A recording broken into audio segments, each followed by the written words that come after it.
Saya dari kelompok 3 panggilan pengantara akan mempresentasikan tentang ekonomi neoklasik.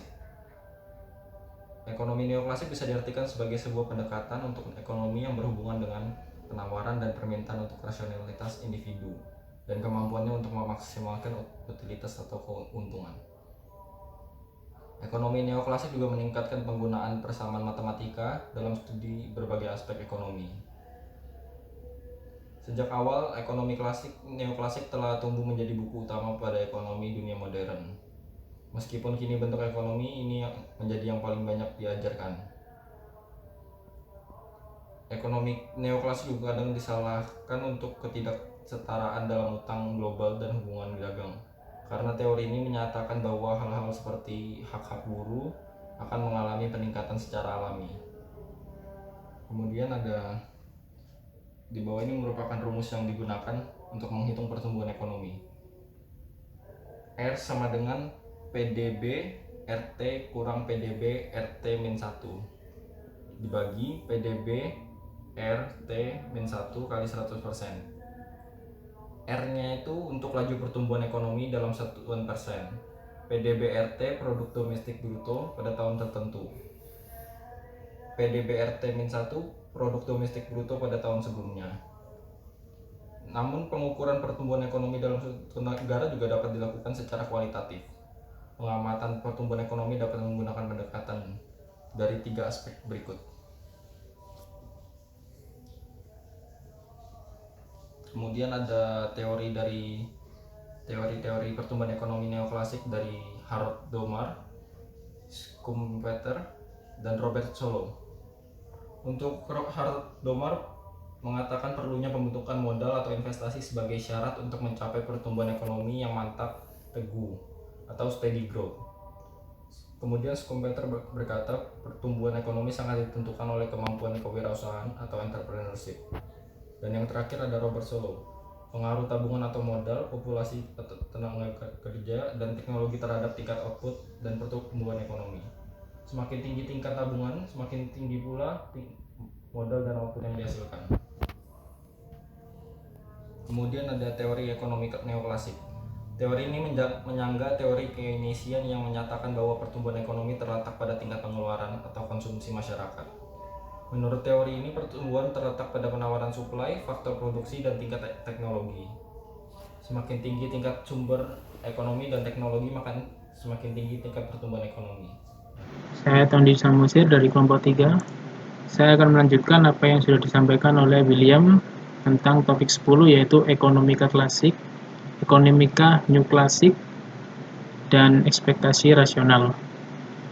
Di sini saya akan mencoba menjelaskan tentang teori ekspektasi rasional.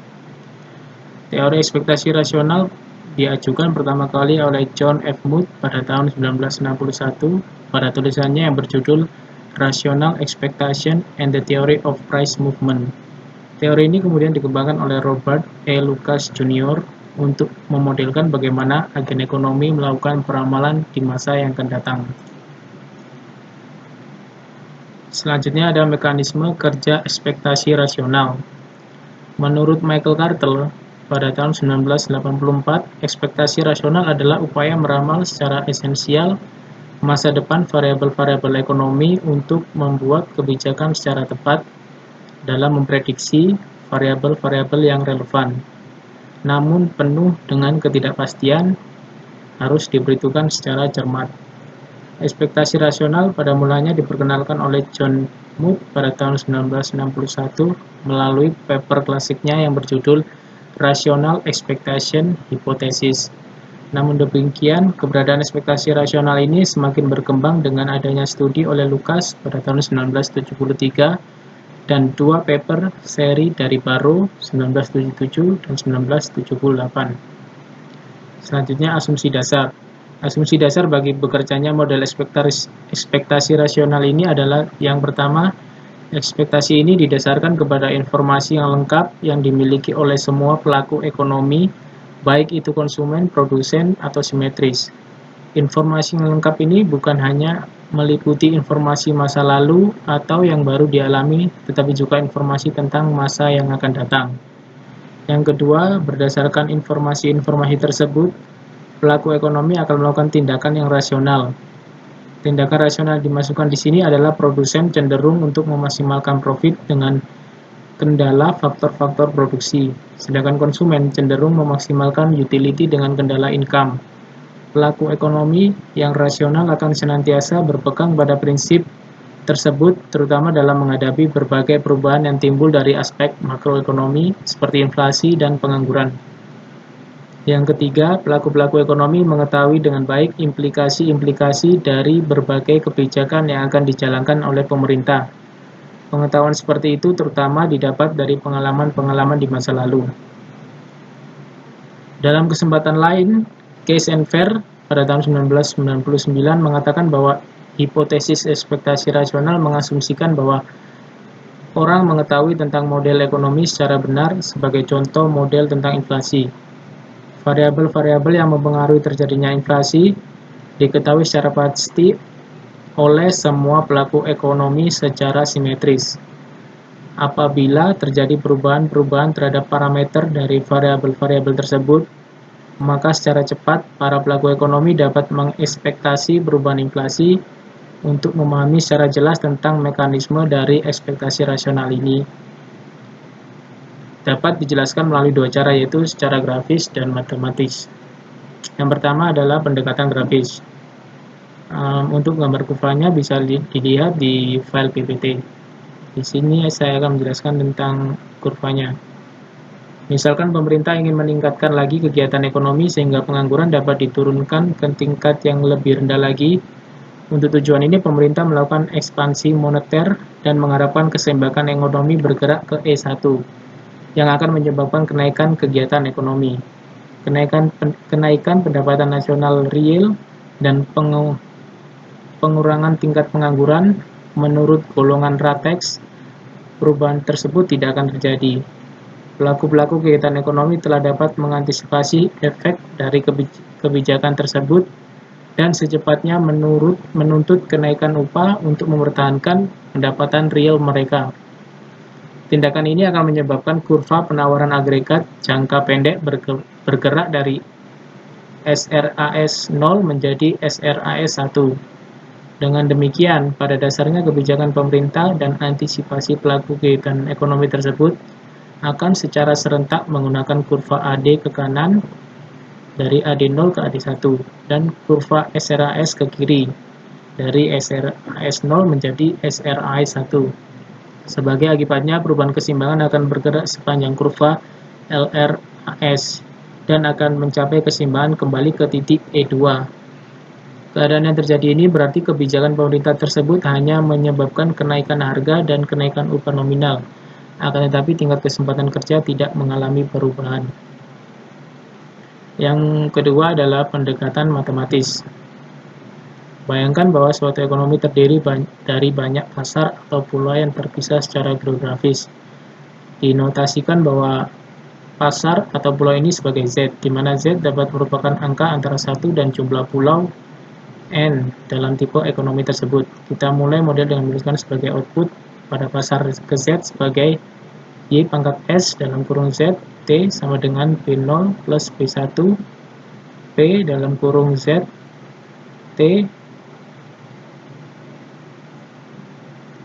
min ET dalam kurung Z, PT, di mana Y pangkat Z dalam kurung ZT adalah jumlah output yang disuplai pada pasar Z dalam periode T. P dalam kurung Z adalah harga output pada pasar Z dalam periode T. ET dalam kurung Z, PT sama dengan harapan yang dibentuk dengan pasar Z dari harga rata-rata output dalam periode T, PT, menggunakan semua informasi yang tersedia pada pasar ke Z pada awal periode T. B0 dan B1 adalah koefisien, B1 adalah positif. Semua variabel dijelaskan dengan logaritma. Persamaan ini semata-mata merupakan pernyataan formal mengenai gagasan bahwa jumlah output yang disuplai adalah terutama ditentukan oleh harga lokal relatif terhadap harapan supplier terhadap harga rata-rata output pada ekonomi tersebut. Jika harga lokal dan harga yang diharapkan adalah sama, maka output akan sama dengan tingkat normalnya, B0. Ingat bahwa informasi yang tersedia pada pasar Z pada awal periode T mencakup pengetahuan mengenai variabel lokal dan agregat di masa lalu dan PZ, tetapi tidak mencakup pengetahuan mengenai harga yang sedang berjalan. Yang berikutnya adalah kritik terhadap ekspektasi rasional. Sebagai suatu pendekatan baru dalam makroekonomi, ekspektasi rasional tidak lepas dari berbagai kritik, baik yang lunak maupun yang keras. Case mengatakan bahwa pertanyaan kunci yang berkenaan dengan ekspektasi rasional ini adalah seberapa realistisnya asumsi yang dibangun dari model ekspektasi rasional. Jika asumsi tersebut memprediksi bagaimana ekspektasi tersebut dibentuk, maka perlu dipertanyakan apabila terjadi kesalahan ekspektasi yang justru menimbulkan ketidakseimbangan. Dari sudut makroekonomi, argumen-argumen yang mendukung ekspektasi rasional cenderung persuasif. Walaupun ekspektasi rasional itu tampaknya konsisten dengan dalil mikroekonomi tentang maksimalisasi utility dan maksimalisasi profit, asumsi ekspektasi rasional itu dinilai sangat ekstrim. Michael Carter pada tahun 1984 mengkritik sangat keras keberadaan ekspektasi rasional ini. Ia mengatakan bahwa teori ekspektasi rasional sebagai sangat tidak masuk akal karena dianggap tidak realistis. Kritik Carter ini berkaitan dengan 4 hal pokok, yaitu individu yang rasional, argumentasi tentang pemerintahan yang jujur, eksploitasi terhadap seluruh kesempatan untuk memperoleh profit, hanya sebagian perusahaan membutuhkan rasional tertentu. Dan yang terakhir, bukan teori yang kompeten. Saya akan menjelaskan tentang yang pertama, individu yang rasional. New Classical sangat konsen untuk mencoba menjelaskan tentang perilaku individu di dalam memaksimalkan utilitasnya. Bagaimana cara mereka untuk secara mandiri mencoba untuk mengetahui tentang variabel-variabel ekonomi yang dibutuhkan untuk memprediksi masa depan. Jawabannya tentu saja berdasarkan rasionalitas mereka, namun perlu dipertanyakan lebih dalam lagi bagaimana caranya untuk mendapatkan jalan untuk menemukan informasi tersebut. Dalam hal ini akan terdapat ketidaksinkronan antara kenyataan adanya informasi yang lengkap dengan asumsi yang ada pada ekspektasi rasional. Yang kedua adalah peran pemerintah. Pemerintah yang jujur dalam mengelola manajemen makroekonomi sangat sulit, terutama dalam menciptakan kapasitas penuh tenaga kerja. Sebagai contoh, keinginan pemerintah untuk menekan pengangguran, yang pada kenyataannya pengangguran ini selalu ada dalam kisaran antara 4-7%. Yang ketiga, eksploitasi kesempatan untuk memperoleh profit. Bila suatu perusahaan memiliki formasi untuk memperoleh kesempatan mendapatkan profit, maka ia cenderung untuk mengeksploitasi kesempatan tersebut semaksimal mungkin.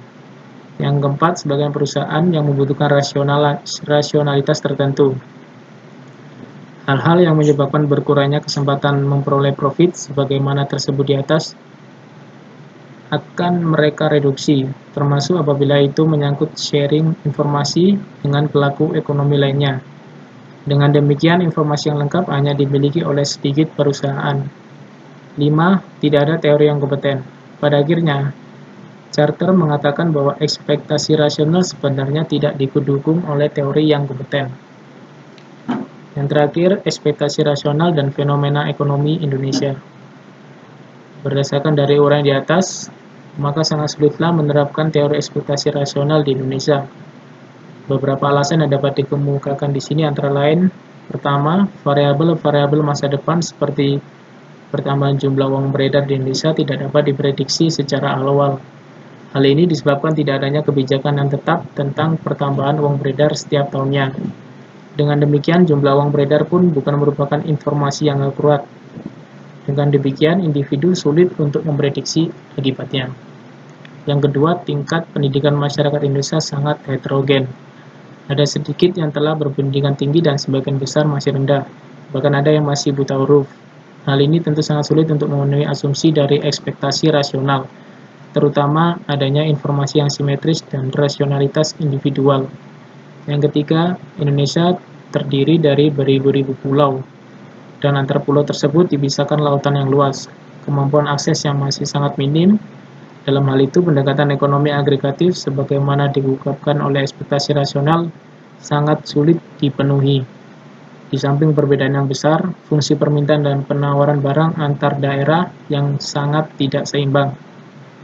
Juga konsentrasi money supply yang hanya ada pada daerah-daerah tertentu dengan sistem ekonomi yang lebih mapan. Di satu sisi, dan masih banyak masyarakat yang menganut sistem ekonomi tradisional atau subsisten. Di pihak lain, sangat sulit untuk dilakukan ekspektasi rasional. Yang keempat, mekanisme pasar bebas belum sepenuhnya diterapkan di Indonesia. Praktek-praktek monopoli dan oligopoli masih banyak dijumpai dalam berbagai pasar komoditas maupun pasar jasa. Hal ini menyebabkan terjadinya distorsi pasar. Yang kelima, kebocoran ekonomi yang diakibatkan oleh perilaku korup, penyelundupan, pasar gelap, dan lain sebagainya menjadikan berbagai situasi menjadi sulit untuk diprediksi. Dan yang keenam adalah masih kuatnya variabel-variabel non-ekonomi yang secara real mempengaruhi makroekonomi. Dengan demikian, banyak faktor-faktor yang tidak dapat diantisipasi. Demikian presentasi dari kelompok 3. Terima kasih.